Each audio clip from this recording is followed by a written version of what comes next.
Gordon Matta Clark había estudiado en la Universidad de Cornell, en el norte de Estados Unidos.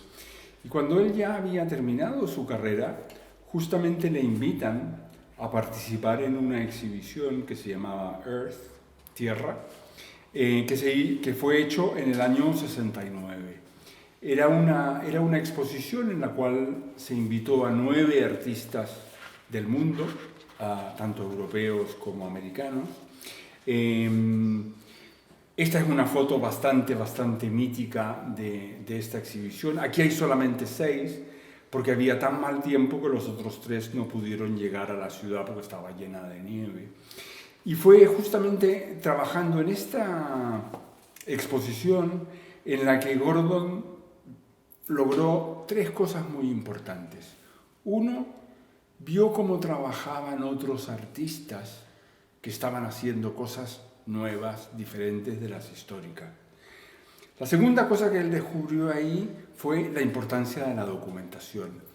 Tener buenas fotos, tener buenos registro de la cámara, tener buenas notas en general. Y la tercera cosa que él descubrió fue cómo usar un serrucho eléctrico para poder cortar hielo, porque él estaba ayudando a Dennis Oppenheim y ahí fue justamente donde aprende a usar estas sierras eléctricas. Otra cosa que tenemos en la exhibición son pequeños capsulitas que Gordon hizo. Aquí fue trabajando con un poeta, Ted Greenwald, en el cual él le hizo todos los dibujos que tenían que ver con una publicación que él quería hacer.